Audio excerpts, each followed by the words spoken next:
Good evening.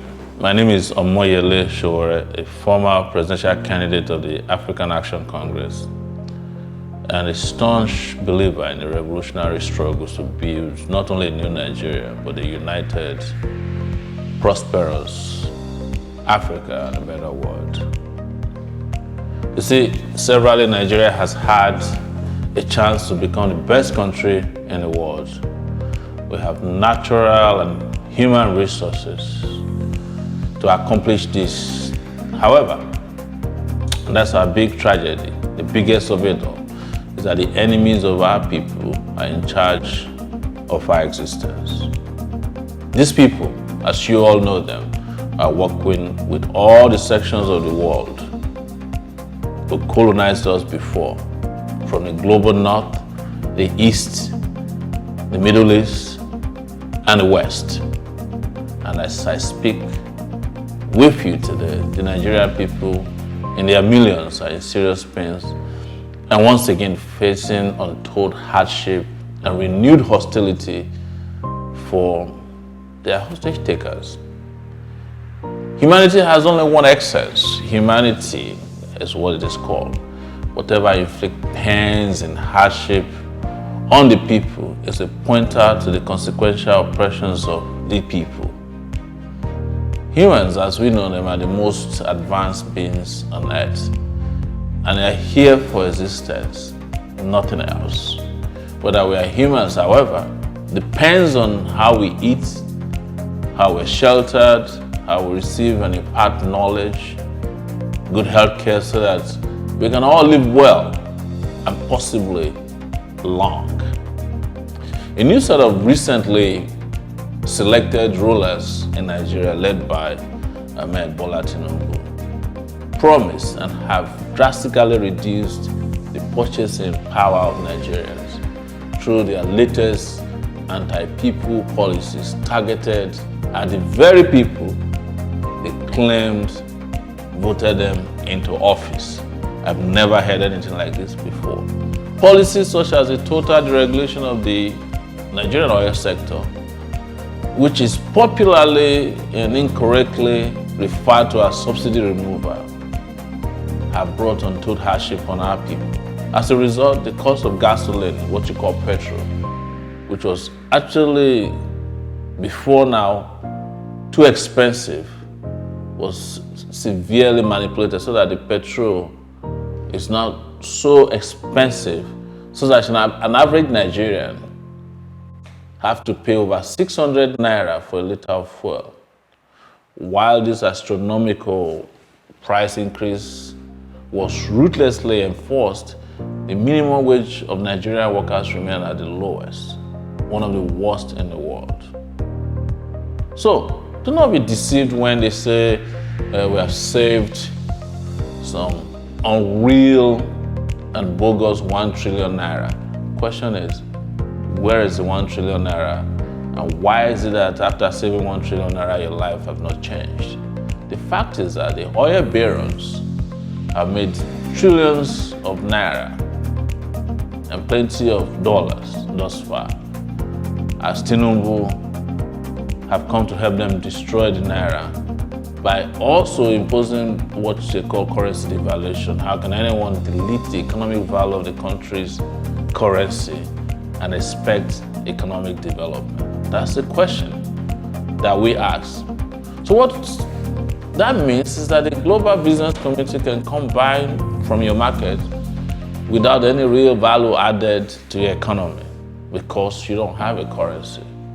You don't have a real fixed or valuable exchange rate. So floating the naira was an oxymoron. It's actually throwing the naira overboard so that it could sink to the bottom. And that they have achieved. And the worst has now happened to our people economically. I'm here speaking to you today once again because 4 years ago, I was abducted by the lawless DSS, a criminal set of officials led by the current guy there, and his name is Bichi of the DSS. As of today, 4 years ago, I was spending my second day in solitary confinement and detention by the roguish state security services who had abducted me from Lagos and flown me to Abuja. The reason, they said I was trying to project answers that they are all afraid will shut down the system against their class. I was asking for a revolution, and they never denied it. So the story of my abduction, unlawful detention, torture, inhuman and degrading treatment has been partially told, but more will be firmed up soon. So what is important is that I was never shaken. I had prepared myself for that day and beyond. And I even said before I was taken that there's no judge that can try a people that are fighting for liberation. Until today, none has come up and none has succeeded.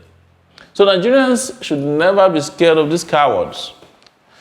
They've mostly survived against you because they're exploiting the ignorance of hundreds of millions of Nigeria. They have used fear, poverty, religion, division, and violence to entrench themselves in power. They've captured the Nigerian state because for so long, Nigerians have been complacent and too fearful to fight for their fundamental freedoms and total liberation, not only from local oppression, but from neo-colonial oppression. I knew then and now that those who were roaring because they had instrument of power in their pouch were rogues whose only goals were the organized robbery of the commonwealth of our people. The very confidence I had was that I've had a long history of resistance from my childhood,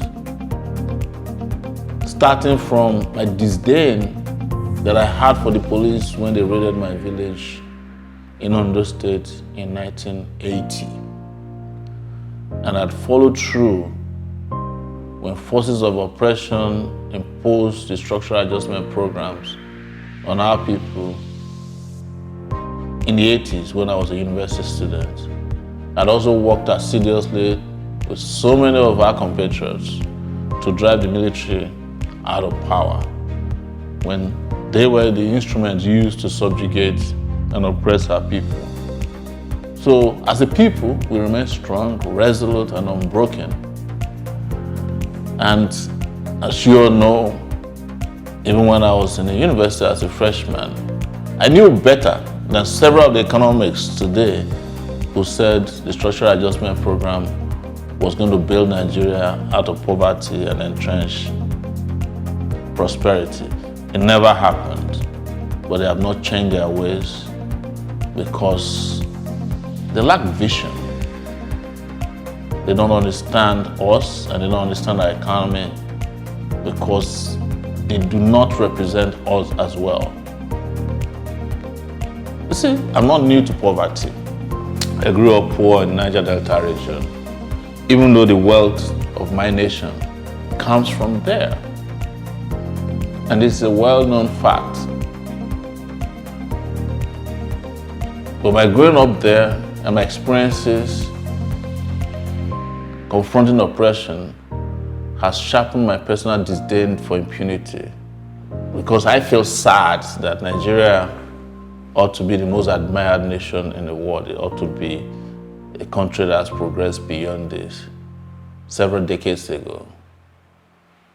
But you know, the rogues controlling our country build booby traps that has now pushed over 150 million citizens of our country on the verge of extinction through what is globally known as multi-dimensional poverty. In this country, we have 200 million people, and nobody can tell you that any one of them is doing well, except a few. So the ineptitude of the economic leaders who are practically incompetent cannot be solved by rewarding them with our complacency or our ignoble humility that could only bring disgrace and more debt. This nation must fight its way out and win. We are addressing you today as a movement that has also participated in political activities. But most importantly, we are citizens who believe only the revolution can bring about a new order, whether by ballot or a popular uprising. We know Nigerians are angry as it is because the harsh economic conditions, the insecurity in the country, lack of opportunities, and the denigrating conditions under which we live couldn't have made anybody happy. But we have also allowed our leaders to impose upon us very cruel policies that have made life even more harsh. Today, we're here to remind you of the 4th anniversary of Revolution Now, and that since we started the Revolution Now campaign in this country, the country has never been the same. We are here to reach out and thank those of our colleagues, our comrades, brothers, sisters, both in Nigeria and in diaspora, our friends who may be non-Nigerians, that we're still standing tall and we are determined to achieve a revolutionary end and put an end to what has become a country of sorrow, tears, and blood. Apology to our great Afrobeat king, Fela Anikulapo Kuti. Don't let me forget to thank a lot of our comrades. Many of them in the last 4 years have come along with me on this journey. Some have been jailed, some have been persecuted, tortured, some have nearly been killed. We have relatives, family members who have had to pay the ultimate price. And we are thankful that they gave it all to make sure that their country becomes a better country. We are assuring you that the revolution flame will never die until Nigeria is totally liberated. And those who have made it their duty to impose suffering on our people, to oppress them, to kill them, to keep them in perpetual state of poverty, ashamed and disgraced, and permanently deleted from our national space. Thank you very much. Revolution now.